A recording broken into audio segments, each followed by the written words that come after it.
문재인 대통령은 어제 남북 관계를 주체적으로 발전시키겠다며 개별 관광을 언급했습니다. 정부는 우리나라 국민들이 북한을 개별적으로 관광하는 방안을 적극적으로 검토하고 있습니다. 김선미 기자입니다. 현재 중국인이나 서방 외국인들은 개별 여행사에 돈을 지불하면 금강산이나 백두산, 원산 등 북한의 주요 명소를 얼마든지 관광할 수 있습니다. 정부는 중국을 포함해 프랑스, 호주 등 다른 국가들이 이미 시행하고 있는 형태의 개별 관광을 추진하고 있습니다.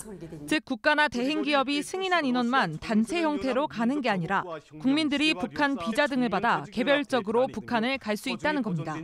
정부 관계자는 중국 등 외국 사례를 참고해 종합적으로 검토 중이라며 대북 제재에 저촉되지 않을 것으로 보인다고 설명했습니다. 이렇게 되면 기존 금강산 관광과는 다른 방식이 됩니다. 기존엔 현대아산이 북한 당국과 계약을 맺고 관광객 수에 따라 대가를 계산하는 방식이었습니다. 현금이 대량 유입될 수밖에 없는 구조입니다. 대량 살상무기 개발에 활용될 수 있기 때문에 벌크 캐시, 즉 현금의 대량 유입을 유엔 안보리가 막아왔는데 이 방식은 고려하지 않겠다는 겁니다. 정부는 또 제3국을 활용해 이산 가족들이 북한 고향을 찾는 걸 개별 관광과 연계하는 방안도 검토 중입니다. 문제는 북한의 호응입니다. 정부는 이 같은 방식을 포함해 금강산 관광의 개선 방안을 북한에 협의하자고 제안한 상태지만 북한은 시설 철거를 통지한 기존 입장을 고수하고 있습니다. JTBC 김선미입니다. 강경화 외교부 장관도 미국에서 폼페이오 국무장관을 만나 북한과 미국의 대화에 앞서 남북 협력이 먼저 이루어질 수 있다는 입장을 전했습니다. 미국 샌프란시스코에서 취재 중인 특파원을 연결합니다. 임종주 특파원, 남북 협력 사업 구상이 오늘 한미 외교장관회담에서 미국에 전달된 거죠? 네, 우리 시간으로 오늘 새벽 이곳 샌프란시스코 인근 펠로알토 회담장에서 한미 외교장관이 지난해 3월 이후 10개월 만에 만났습니다. 바로 제 뒤로 보이는 곳입니다. 강경화 장관은 문재인 대통령이 신년사와 기자회견에서 밝힌 남북 협력 사업 구상, 즉 남북 북미 관계 선순환 논을 미국 측에 제시했다고 밝혔습니다. 직접 들어보겠습니다.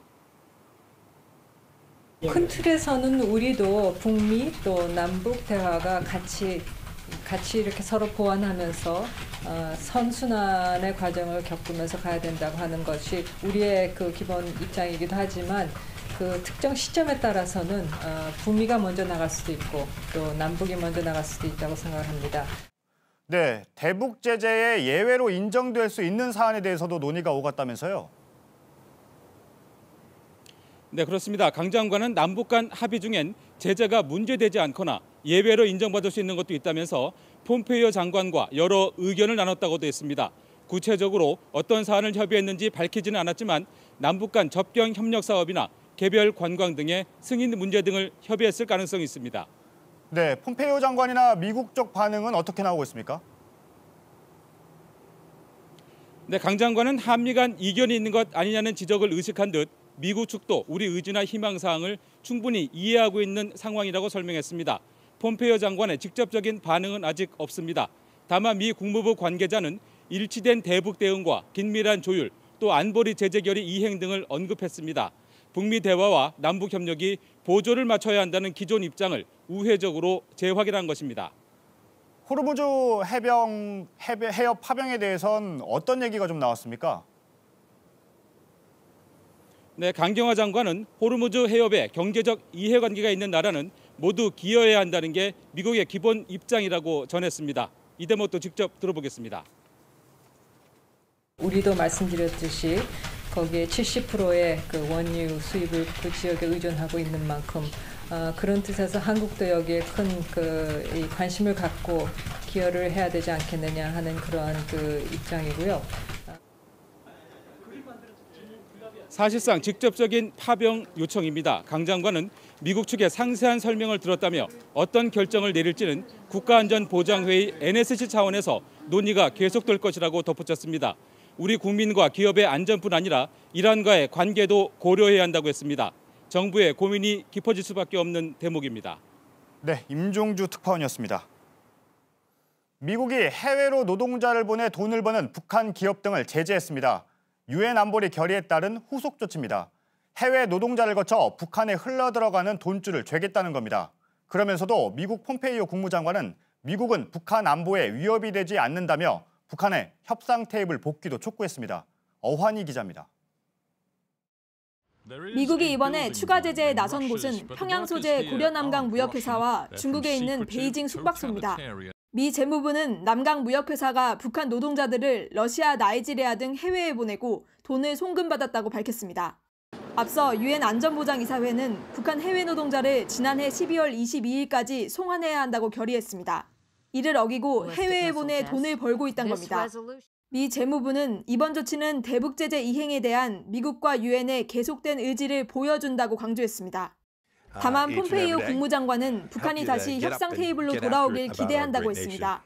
미국은 북한의 안보상 위협이 되지 않는다면서 우리는 성공적인 2020년을 희망한다고 했습니다. 김정은 위원장이 올바른 결정을 내릴 것이라고 기대한다는 말도 했습니다. 미 재무부와 국무부의 상반된 행보는 압박과 대화, 투트랙 전략으로 풀이됩니다. JTBC 어환입니다. 미국이 지목한 중국의 북한 노동자 불법 송출 시설은 어떤 상황일까요? 베이징의 해당 업체를 직접 찾아가 봤습니다. 겉으로 보기엔 일반 상점 같은데 언론의 접근에 매우 예민한 반응을 보였습니다. 노동자로 추정되는 북한 사람들도 여럿 목격할 수 있었습니다. 베이징 박성훈 특파원이 현장을 취재했습니다. 지금 제가 서 있는 곳이 베이징에 있는 북한 대사관 옆입니다. 미국 재무부가 북한이 유엔 제재를 위반하고 북한 노동자들을 송출 관리하고 있다는 업체 주소를 찾아와 보니 바로 북한 대사관 옆 건물이었는데요. 제가 지금 잠시 들어가서 실제 그런 송출 업체가 있는지 한번 확인해 보도록 하겠습니다. 미 정부가 밝힌 시설 상호명은 칠성문. 이곳에서 북한 노동자들을 관리하고 있다는 겁니다. 건물 상가 중 한 곳에 칠성문이 확인됩니다. 손에 들고 있는 휴대폰을 보자마자 밖으로 밀어냅니다. 1층 상가는 전부 북한 상점. 다른 가게를 확인해봤습니다. 북한 분들한테 장사하시는 거예요? 아저씨 자꾸 묻지만 안 된다고. 아니 근데 하나만 얘기해 주세요. 아니 됐어요. 암기가 아예 하니까. 335 사람들이 몰려 나와 분위기는 점점 험악해졌습니다. 어제 어디 막 누구 다 안 좋아. 여기 와 자꾸 이러지마. 상가 위쪽은 미 재무부가 북한 노동자들의 숙박시설이라고 발표한 곳입니다. 5층짜리 낡은 건물 주위로 북한 사람들이 대화하며 지나가는 모습이 보입니다. 하지만 누구도 답을 하진 않습니다. 在这里啊有没有朝鲜住的劳动者吗？没有，哪有从来没有的。没有吗？对，没有，我们听不懂的。 인근 북한 식당에도 북한 여성들이 일하는 모습은 여전합니다. 점심시간 공연까지 진행됩니다. 직원에게 묻자 실습 중이라 문제 없다는 답변이 돌아옵니다. 월급은 안 받아요?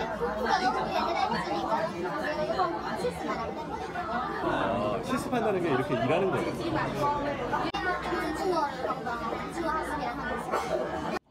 지난해 12월 북한 노동자 본국 송환 조치가 내려지기 닷새 전 모습과 비교해봐도 지금 달라진 건 아무것도 없습니다.